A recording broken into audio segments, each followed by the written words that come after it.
Quem foi Roland Barthes, ou simplesmente Barthes? Um filósofo, né?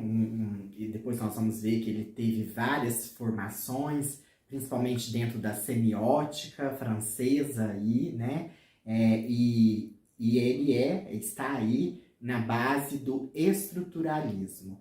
Muito importante, ofereceu importantes contribuições para a análise do discurso, e por isso hoje nós vamos falar então quem foi Barthes.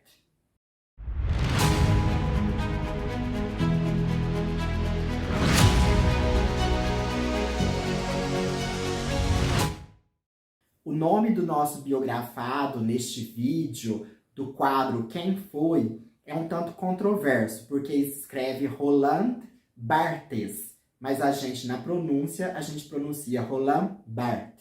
Alguns até pronunciam Roland Barthes, mas a convenção que se ficou ao nome deste filósofo é Roland Barthes.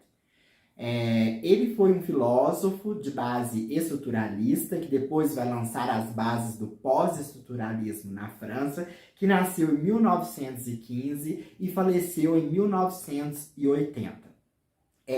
Ele viveu por muito tempo apenas com a sua mãe, né? O pai já havia falecido, e quando a mãe morre em 1980,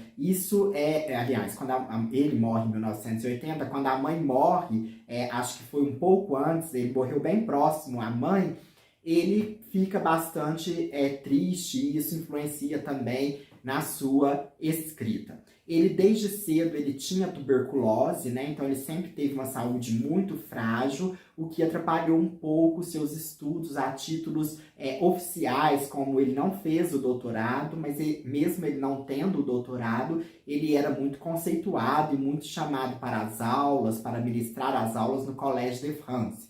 Então ele vai ter aí uma extensa trajetória que vai influenciar e que vai estar ao lado de pensadores importantes como Michel Foucault, o próprio Jean-Paul Sartre, né, e tantos outros aí da época, a Júlia Kristeva, né, trabalhou junto com ele, e tantos outros expoentes que nós temos hoje na análise do discurso estavam aí no círculo de Barthes.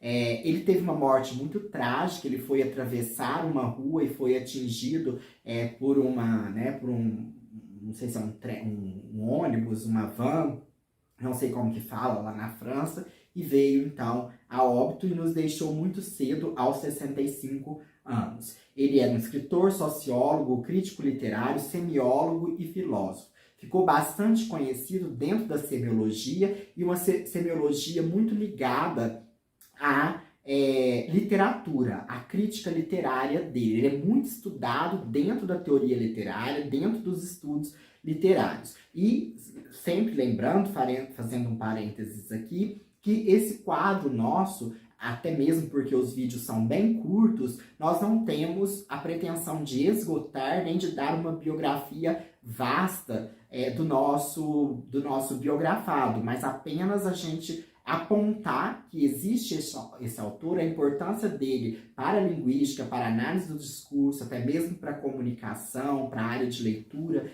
e interpretação. Então hoje nós precisaríamos de muitos e muitos outros vídeos para falarmos tudo o que precisamos sobre Barthes, porque ele tem uma trajetória muito intensa, e foi aí um intelectual que revolucionou a literatura, a cultura e principalmente com as suas noções aí de texto, que nós vamos ver daqui a pouco. Ele estudou na Sorbonne, né?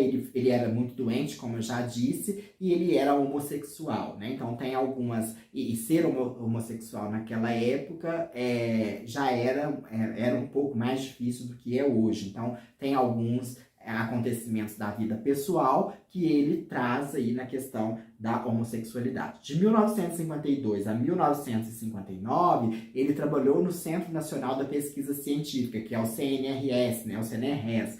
Ele foi diretor também da Escola de Altos Estudos em Ciências Sociais e foi professor do Collège de France, que é essa instituição tão renomada, né, que promove cursos, seminários.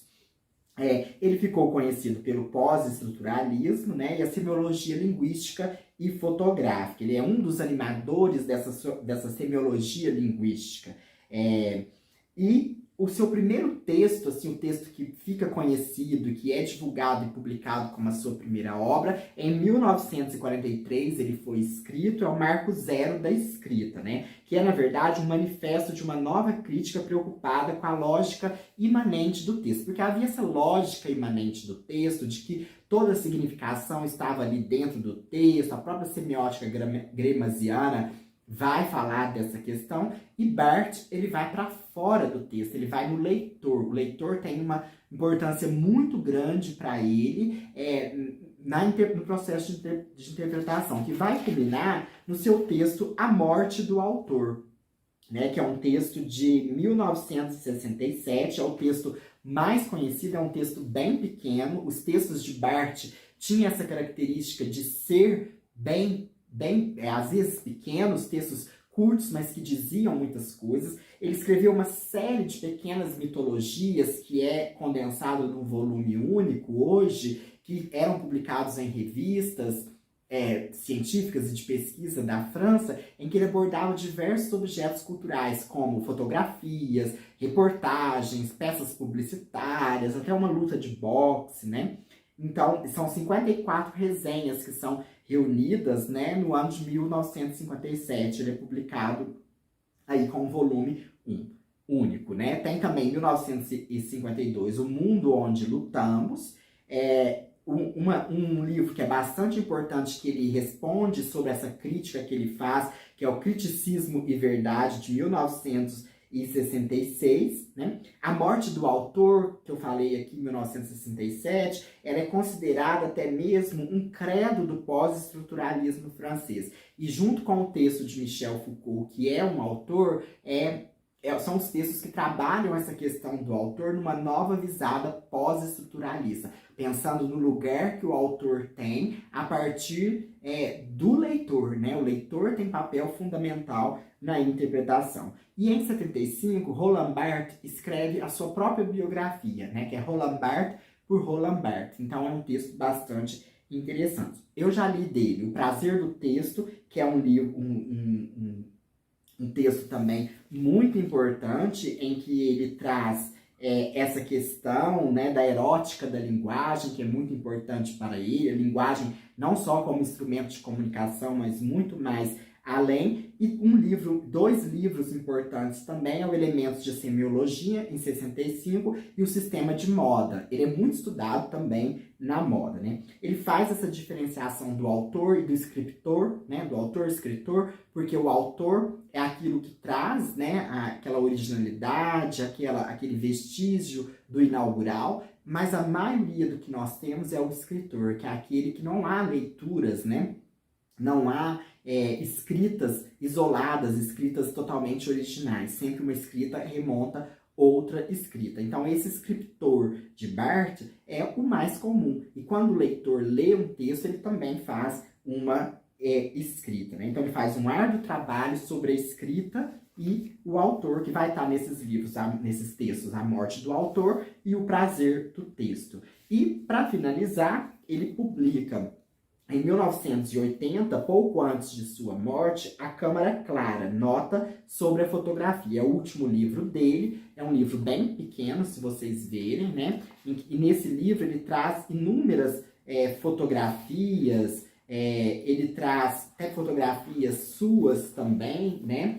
E ele escreveu quando ele perdeu a mãe. Então ele vai fazer bastante... a fotografia para ele é algo além do que apenas o momento capturado. Ela guarda uma história, e esse livro ficou muito importante nas histórias nos estudos sobre a fotografia. Eu já li, então, como eu estava falando antes, O Prazer do Texto e A Morte do Autor. Li bem poucas coisas sobre Barthes, mas é um filósofo que precisamos estudar e resgatar. Então, trazendo aí também nas possibilidades de cursos, podemos pensar em análises destes textos. Então, Roland Barthes, um intelectual muito importante na história do estruturalismo, do pós-estruturalismo. A vontade desse texto nasce através da leitura do livro História do Estruturalismo, que eu estou fazendo do volume 1, logo farei do volume 2. Então, nós temos aí esse filósofo, sociólogo e principalmente semiólogo e crítico literário que traz uma nova crítica, a crítica não engessada para os estudos da semiologia e da literatura.